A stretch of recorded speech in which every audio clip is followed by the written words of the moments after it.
제 21장 1절에 그때의 레위 사람 제사 족장들이 제사장과 여호수아와 이스라엘 지파 족장들에게 나왔다 그랬습니다. 그때 이제 지파대로 땅을 나누고 도피성을 지정했을 때 레위 사람 족장들이 나왔다 그랬습니다. 레위 사람들은 그 지파 땅에 다 흩어졌다 그렇게 했는데, 사실은 이 레위 사람들을 2절에 보면은 거주할 성읍과 목초지를 아직 배정을 하지 않았다는 거죠. 근데 땅 나누기가 다 끝났어요. 도피성도 정했습니다. 가만히 있다가는 자기들이 살 곳이 없어지는 겁니다. 그래서 하나님이 모세를 통해 말씀하신 그대로 우리에게도 성읍과 목초지를 주세요 그랬습니다. 그래서 이들이 오늘 말씀 보면은 40절에 모두 41절에 48성읍을 받았다 그랬습니다. 레위인에게 농사지을 땅이 주어지진 않았지만은 그래도 48성읍이 주어졌다라는 것은 굉장히 많은 성읍이 주어졌습니다. 다른 지파와 얻은 성읍을 비교해 보면은 베냐민은 인구가 4만 2천 명 정도 되는데 18성읍이 주어졌고, 유다는 6만 4천 명인데 112성읍이 주어지고, 또 6만 4천 명 되는 단지파는 18성읍이 주어졌어요. 유다 지파와 인구수는 비슷한데 유다는 112개, 단지파는 18개. 또 스불론도 6만 명 정도 되는데 12성읍 됩니다. 근데 이 레위 지파는 숫자 자체도 2만 3천 명 되는데 48성읍을 받았다. 굉장히 많이 받은 거죠. 그거는 레위 지파가 얼마나 중요한가라는 것을 이스라엘 백성들이 이제 인식하고 있었다 볼 수 있습니다. 레위 자손은 그핫과 게르손과 무라리 자손으로 나눌 수 있습니다. 그핫과 4절, 6절, 7절, 그리고 크게 세 가문으로 나눌 수 있는데, 그 48성읍 중에서 그핫 자손이 23개를 받았어요. 그렇게 받은 이유는 제사장이 아론이 거기 속한 겁니다. 근데 23성읍 중에서 아론 한 가족에게 4절에 보면 13성읍을 받았다 그렇습니다. 13성읍을 받았다. 그렇습니다. 아론 가문에 준 성읍이 스불론 지파는 12성읍을 받았는데 아론 가문이 13성읍을 받았어요. 13성읍을. 그러니까 굉장히 많이 받은. 이건 이제 제사장이란 직분을 얼마나 중요하게 생각했나라는 것을 드러내는 겁니다. 이렇게 제사장을 중요하게 생각했던 흔적들이 여러 면에 나타나는데, 8절에도 이스라엘 자손들이 제비 뽑아서 준 성읍과 목초지들은 이러하니라 하면서 쫙 나옵니다. 8절 이하에. 그 11절에 보면은 아낙의 아버지 아르바의 성읍 유다 산지 기랏 아르바 곧 헤브론과 그 주위 목초지를 그들에게 주었다 그랬습니다.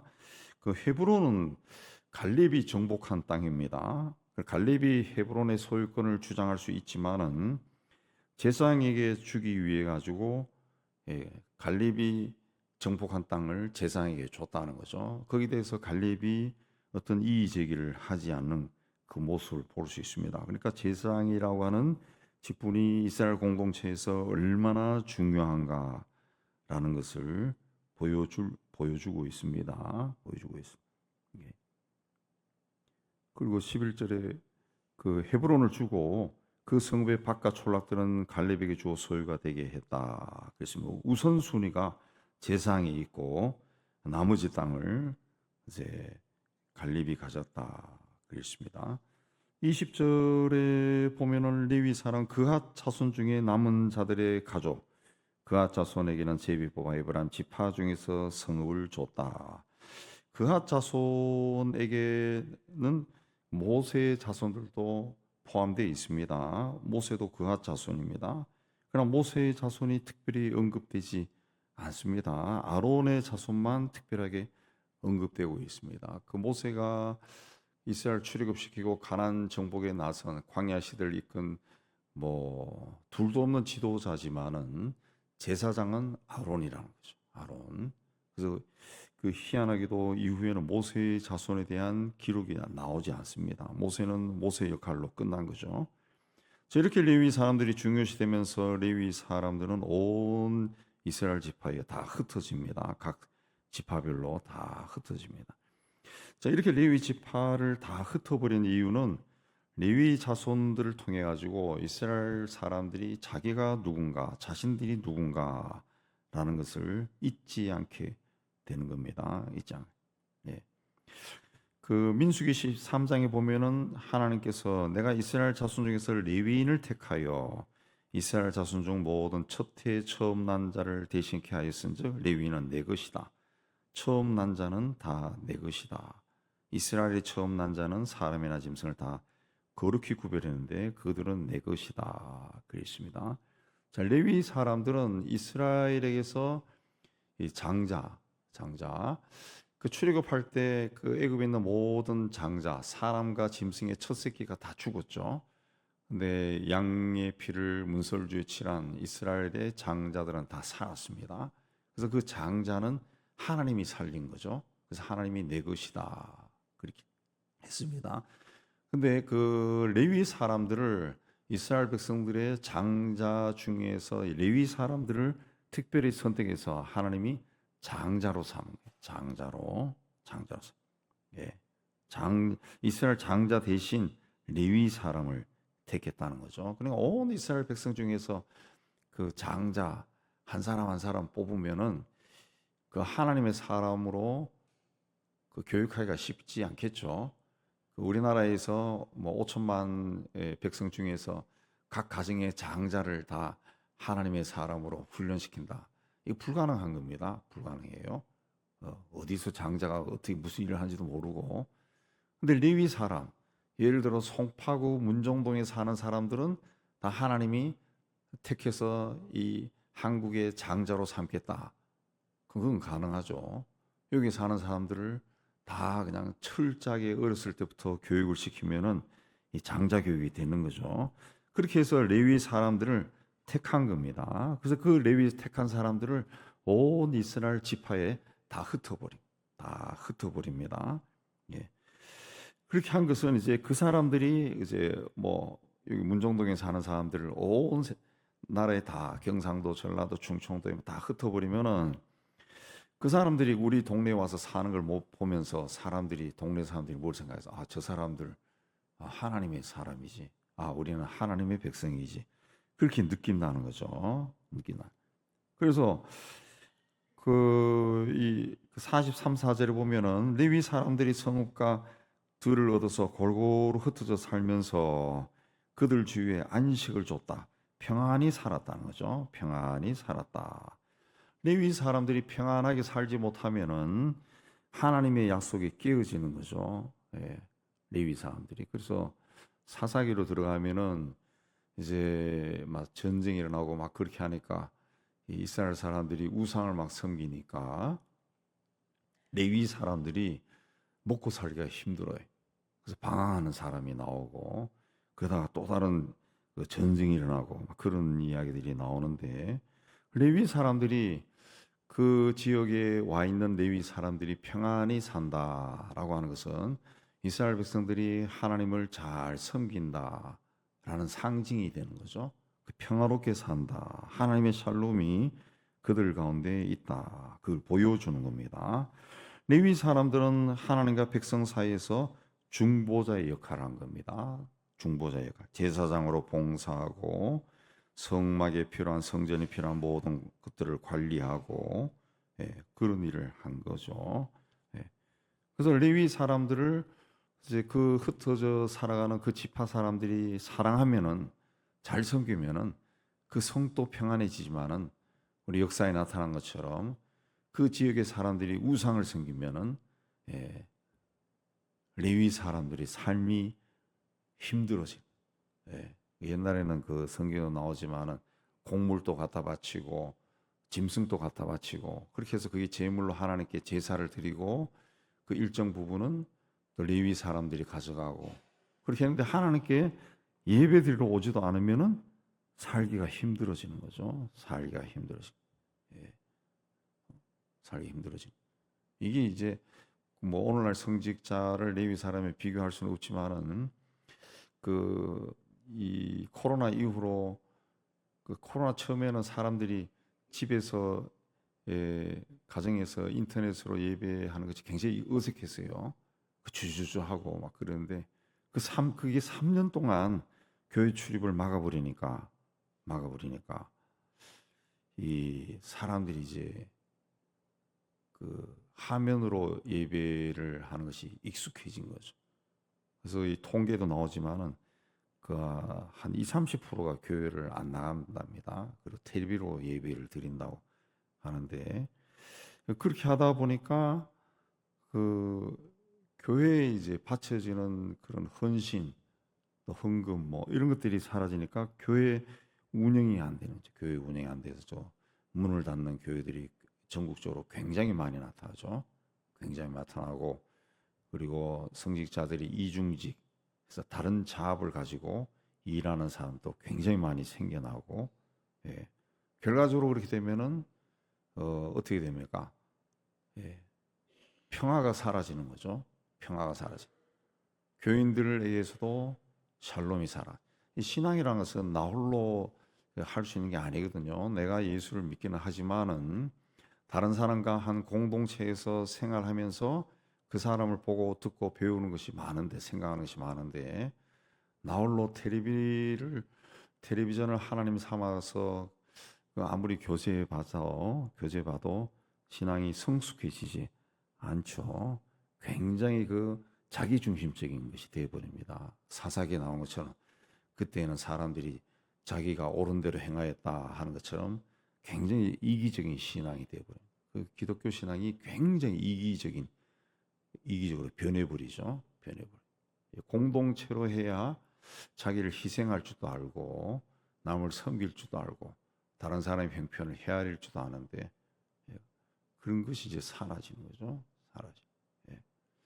제가 일본 선교에 대한 글을 잠깐 읽어보니까 그 일본의 문제가 뭐냐? 기독교 인구가 1%가 안 되잖아요.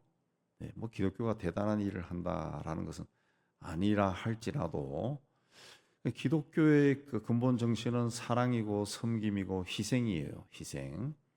어쨌든 작은 그 교회들이 일본에 있는 흩어져 있는 작은 교회들이 그 자기 주변에 있는 그 어려운 사람들은 찾아가고 섬기는 그런 일을 합니다.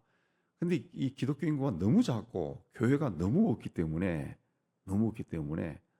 그 일본처럼 우리의 GDP의 뭐 3배, 4배 되는 3배, 4배인가? 10배인가? 비교가 되지 않을 정도로 부유한 국가에도 그 이 소년 그 어려운 가정 아이들의 10명 중에 어려운 가정이 아니라 아이들 10명 중에 한 7명 정도가 그냥 방치되어 있다 합니다. 방치되어 있고. 그리고 일본 정부가 돌보지 못한 그냥 방치된 사람들이 우리 한국과 비교해 가지고 굉장히 많대요. 굉장히 많대. 예. 그런 사회 시스템이 돌아가지 않는 거예요. 겉으로 봤을 때는 복지 시스템이나 이런 것들이 잘 돼 있는데 이 구석구석에 있는 사람들을 체크하고 돌보는 것은 이 교회 공동체라는 것이 굉장히 중요한데 그게 안 된다 그래. 그게 안 된다. 그래서 일본 선교할 때는 그런 식으로 밑바닥을 훑어가면은 의외로 거기에 혼자 있는 사람들이 굉장히 많다는. 죽을 때도 혼자 죽고, 먹을 것이 없는 사람도 있고, 의외로 그런 사람들이 굉장히 많대. 그 일본 사람들은 자기의 부끄러운 것을 밖에 드러내는 것을 안 하잖아요. 그거를 남에게 폐 끼치는 일을 안 한다. 그거를 그 사람들은 어렸을 때 교육이 그러니까 굉장히 많답니다. 굉장히 많다. 그런 일들이 의외로 가서 놀랜대요. 놀랜대. 어떻게 이런 사람들이 있을까? 굉장히 놀란다. 굉장히 놀란.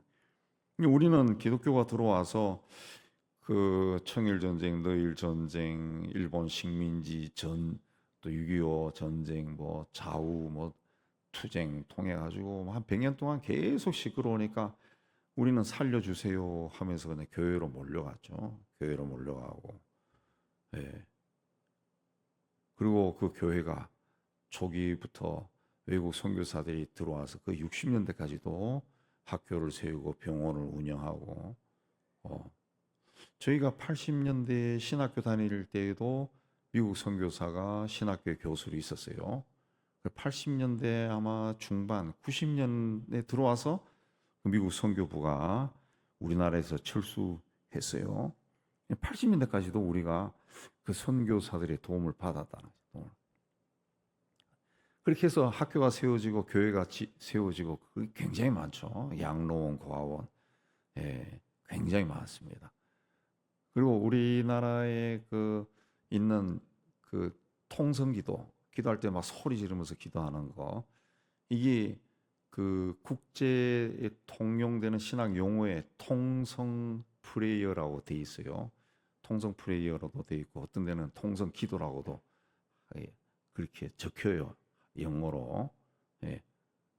그 통성 기도가 사람들이 그 어려운 환경에 교회에 나와서 기도하자 그러면 다 소리 질렀다고. 누가 시켜서 소리 지르세요? 안 했는데 왜 소리 질렀냐? 너무 참혹한 일이 많이 일어났다는. 예. 먹을 것이 없고, 사람이 막 죽고, 어디 가서 울지 않으면 살 수가 없는 거예요. 그래서 교회 와서 다 울었다는 거지. 그 100년 동안. 그러다 보니까 그 어떤 정신의학적 측면에서 분석한 걸 또 보면은 그 교회가 이 민족의 상처를 굉장히 위로하고 치유했다. 겁니다. 사람이 자기 응어리진 것은 누구인데 말해야 되거든. 말하면은 이 속에 응어리진 것이 터져 나와요. 근데 말할 것이 없으면은 본인이 죽는 거야. 근데 그 한국에서는 교회에 가서 막 다 이야기한 거예요. 기도하면서, 울면서 다 터져 나왔거든요. 그래서 그런 고난 가운데서도 죽을 수밖에 없는 길을 거쳐하는데도 이 민족이 살아났다. 그런 그 정신의학적인 분석도 있어요. 어쨌든 레위 사람들이 그 이스라엘 백성들이 신앙생활을 잘 할 때는 레위 사람들이 그 평안하게 살았습니다.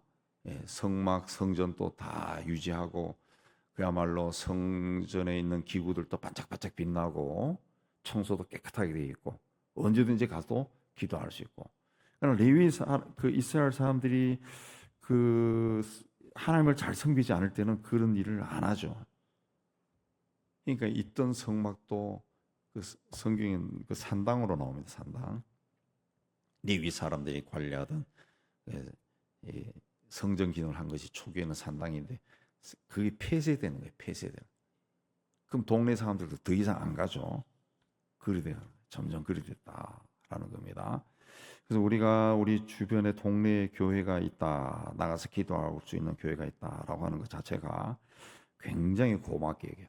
굉장히 고맙고 여기서도 교회를 중심으로 우리가 신앙생활을 열심히 해야 됩니다. 열심히 해야 됩니다. 그렇게 할 때 그 동네가 내가 사는 동네가 평안해지는. 예. 동네가 평안해야 나도 평안해지죠. 오늘 말씀을 기억하고 왜 레위 사람들에게 이런 것을 주고 했는지, 레위인의 평화가 곧 나의 평화가 되고 동네 평화가 되고 세상의 평화가 된다라는 것을 알고 결국 그 중심에는 하나님이 계신 거죠. 하나님을 잘 섬기는 것이 얼마나 중요한가 다시 깊이 생각하고 기도의 자리 나가는 여러분 되시기를 주의 이름으로 축복합니다.